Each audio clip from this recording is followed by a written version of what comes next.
안녕하십니까. 한빛선교회 구준원 목사입니다. 성경 특강 5번째 시간, 하나님과 사람과의 관계성. 오늘 주제는 관계성의 접속, 성령 강림이 되겠습니다. 하나님은 예수 그리스도로 오셔서 십자가에서 죽으심으로 인간을 향한 용서와 사랑을 온 세상에 선포하셨습니다. 예수 그리스도는 죽으신 후 부활하셨고 하늘로 올려가셨습니다.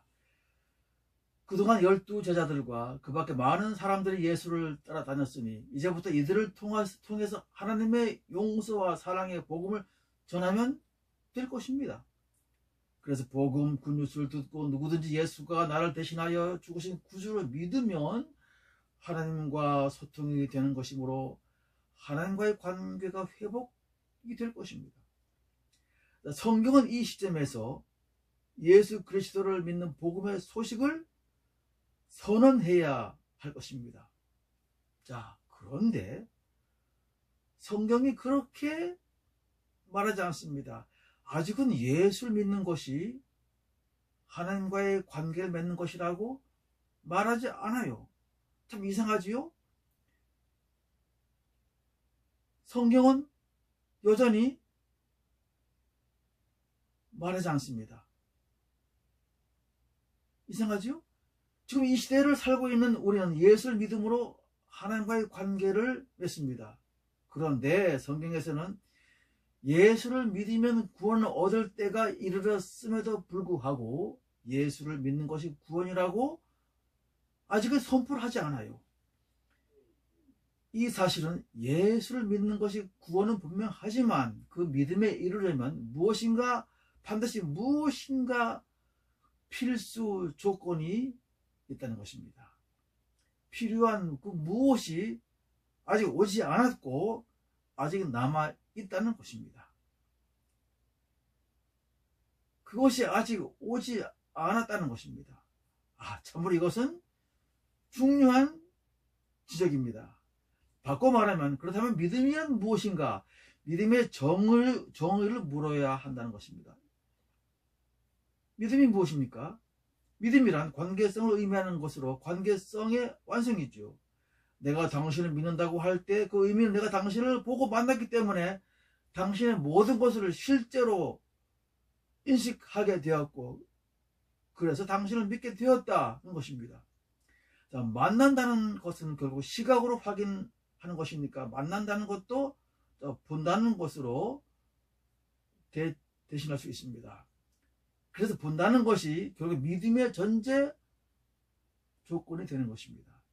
자, 하나님에 관하여는 더욱 그렇습니다. 보이지 않는 하나님을 믿으려면 하나님을 보아야 한다는 조건이 붙는 것입니다. 보는 것은 시각입니다. 눈으로 보는 것입니다. 자, 믿음의 대상이 인간이라 할 때는 간단합니다. 눈으로 대상을 보면 됩니다. 그러나 하나님을 본다고 할 때는 인간의 눈은 무용지물이죠. 자, 인간이 어떻게 하나님을 볼 수 있습니까? 영이죠. 영이라고 하는 마음의 눈, 마음의 중심으로 볼 수 있습니다. 마음의 눈이죠. 마음의 중심은 인간 창조 때 하나님이 불어넣은 하나님의 형상과 모양이라고 했습니다. 영은 성경에서 눈으로 표현되고 있습니다. 성경에서 눈으로 말해요. 쉽게 비유하여 센서의 기능을 한다고 제가 제 나름대로 말씀드렸습니다.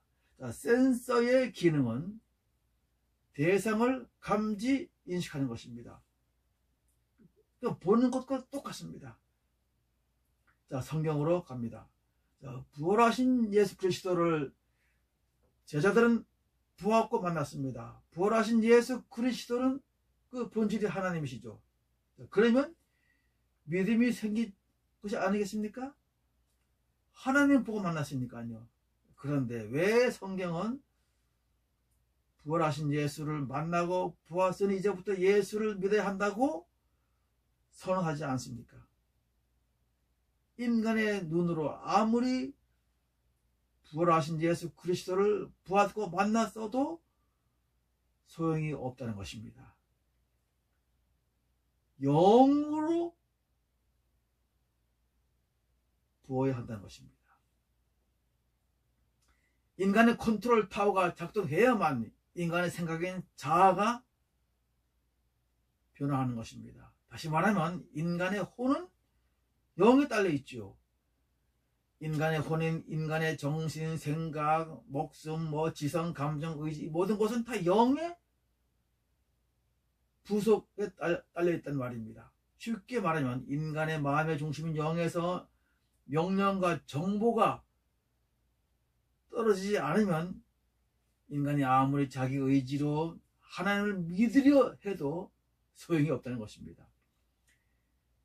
인간의 본질인 진짜 속인간이 하나님을 아직 모르고 있는데 가짜 인간인 겉인간이 하나님을 어찌 알 수가 있으며 그 존재를 믿을 수 있겠습니까?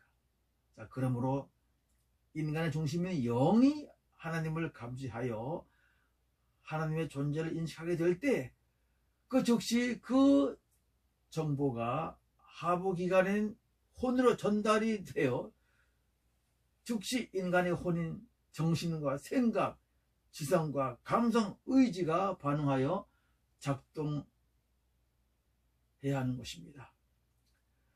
그래서 하나님에 대한 믿음이 드디어 인간의 전 영역에서 발생하게 되는 것입니다. 성경을 가보지요. 부활하신 예수 그리스도는 하늘로 올려오셨습니다. 지상에는 하나님도 예수 그리스도도 계시지 않습니다. 자, 그러면 어떻게 하나님 인간과의 관계를 이제 앞으로 맺을 것입니까? 우선 하나님이 인간으로 오신 원리를 응용해 보지요. 선악을 아는 실과를 먹고 타락한 인간 인류를 구하기 위하여 하나님이 택하신 방법은 뭐였죠? 인간으로 오셔서 인간의 죄를 대신 지시는 것이었습니다. 그 방법밖에는 없었어요. 그냥 용서하시면 안 됐을까요? 안 되니까 인간으로 오셔서 인간의 죄를 대신 지신 것입니다.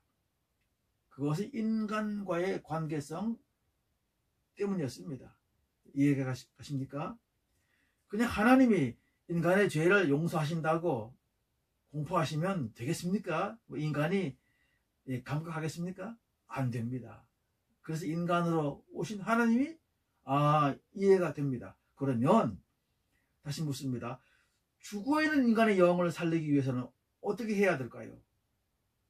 똑같은 원리를 적용해야 되겠죠. 그 방법은 하나님의 영이 인간의 영을 살려야 하는 것입니다. 할렐루야. 어떻게 해요? 하나님의 영이 인간의 내면으로 들어오시는 것입니다. 인간의 영이 인간의 마음 가장 깊은 중심에 있기 때문입니다. 처녀 마리아의 몸 안에 예수가 잉태된 것과 같습니다. 하나님의 영이 인간의 마음 안으로 들어와 인간의 죽은 영을 살리면 인간의 재창조가 이루어지는 것입니다. 그것은 처음에 인간 창조 때보다 더 월등한 밀접한 상호관계를 맺게 되는 것입니다. 자, 그래서 성경은 예수 그리스도의 부활 이후에 하나님의 영이신 거룩한 성령의 강림을 남겨두고 있는 것입니다. 할렐루야. 인간을 죄악에서 구하기 위한 성령 시대가 열리는 것입니다. 육신으로 오신 예수 그리스도가 이루신 일을 성령이 오셔서 완성하는 것입니다. 자, 다시 성경으로 가보지요. 사도행전 처음 1장에서 부활하신 예수 그리스도는 하늘로 올라가시면서 제자들에게 약속하신 것을 기다리라고 했습니다. 제자들과 3년을 같이 보내면서 주님은 내가 가면 그를 보내리라고 하셨습니다. 그를 보내겠다고 약속하신 것입니다. 내가 떠나가는 것이 너에게 더 좋다. 왜냐하면 그는 나와 다른 방식으로 너희와 함께 할 것이기 때문이다 라고 하셨습니다. 또 그가 나를 사람들에게 알릴 것이다 라고 하셨습니다. 대단히 중요한 대목입니다. 그는 누구입니까? 바로 하나님의 영이신 거룩한 성령이셨습니다. 이 성령은 동시에 예수 그리스도의 영이라고 할 수 있습니다. 더 좋은 방식으로 인간과 함께 한다는 것은 성령의 영이시기 때문에 인간의 영을 구원할 수 있다는 것입니다. 원리적으로 영은 영끼리가 되는 것입니다. 그러니까 인간의 영은 본래 하나님의 형상과 모양이니까 하나님의 영이신 성령만이 상호작용을 할 수 있다는 것입니다. 조금 성경을 거슬러 올라가 보지요. 예수님의 3년간의 공적인 생애를 기록한 4개의 복음서 가운데 요한복음은 예수 그리스도가 처음부터 하나님이심을 선언하고 시작합니다. 그러므로 요한복음에서 인간이 어떻게 하나님과의 관계를 맺는가를 주목해야 합니다. 예수님은 요한복음 3장에서 사람이 성령으로 거듭나지 않으면 하나님 나라를 볼 수도 없고 들어갈 수도 없다고 하셨습니다. 성령으로 거듭나야 한다. 그리고 3장의 같은 맥락에서 성경을 압축하면 저 유명한 요한복음 3장 16절이 들어있죠. 3장 16절. 하나님의 세상을 이처럼 사랑하사 독생자 즉 예수 그리스도를 주셨으니 이는 예수를 믿는 자마다 멸망치 않고 영생을 얻게 하려 함이라 라는 것입니다. 이 구절은 성경에 압축된 엑기스로서 믿음의 대명사로 애용되고 있죠. 어쩌면 너무 쉽게 인용되는 것 같습니다.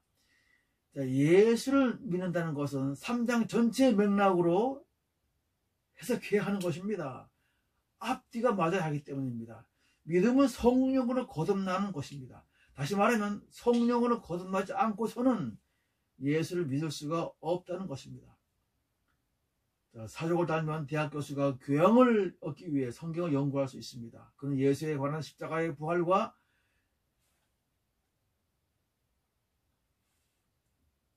영생에 관하여는 지식을 가질 수는 있지만 예수를 믿는 믿음은 없는 것입니다. 믿음과 성령은 동시에 작용합니다. 그러나 원리적으로는 시차가 있습니다. 다시 태어나야 새 사람이 되어야 믿음이 생기죠. 태어나지 않으면 여전히 육의 사람일 터이니까 그런 믿음을 가질 수가 없는 것입니다. 그러니 먼저는 성령으로 거듭나는 순간에 동시에 믿음이 생긴다고 보아야 합니다. 더 정확히는 성령으로 거듭나니까 믿어지게 되는 것입니다. 믿어지게 된다라는 수동형을 주목해 주십시오. 수동형은 자동형도 됩니다. 믿음은 자동적으로 믿어지게 되는 것입니다. 나의 이성과 의지가 센스에 의해 작동되기 때문에 그렇습니다. 성령 강림을 다루기 전에 먼저 성령을 이해할 필요가 있습니다. 성령은 물론 하나님의 거룩하신 영이지만 동시에 예수 그리스도의 영이라고 했습니다. 또 넓게 이해한다면 성령은 예수 그리스도 자신이라고 말할 수 있어요. 마태복음 마지막에는 부활하시기 직전에 예수님은 이렇게 말씀합니다. 내가 세상 끝날까지 너희와 항상 함께 있을 것이다 라고요. 그 요한계시록에는 교회 시대의 마지막에 예수님은 사람들의 마음 문 밖에서 문을 두드리겠다고 하셨습니다. 요한복음에는 예수께서 다시 성령으로 오신다는 암시가 여러 곳에 나타납니다. 삼위일체라는 신학적 원리를 적용하면 성령은 하나님이시고 예수님이십니다. 하나님과 예수 그리스도 그리고 성령은 한 분 하나님의 속성이지만 그 역할이 달라요.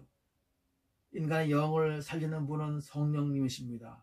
그래서 성령님은, 예수님은 성령으로 오시는 것입니다. 자, 성령 강림을 다시 쉽게 설명해 보겠습니다.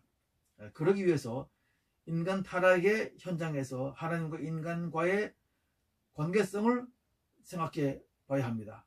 선과 악을 아는 실과를 먹으면 반드시 죽으리라고 하나님은 경고하셨습니다. 인간은 실과를 먹었고 죽었습니다. 살아있는 인간은 육을 입고 있는 껍데기 인간이고 진짜 인간은 죽은 것입니다. 그러므로 육을 입고 있는 인간이 아무리 애를 써도 죽어있는 진짜 인간을 살릴 수가 없어요. 이해되십니까?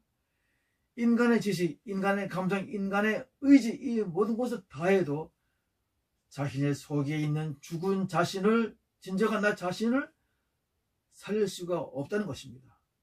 죽어있는 내 자신, 진정한 나 자신을 살려면 의사가 와야 한다는 말입니다. 의사가 바로 하나님의 성령이라는 것입니다.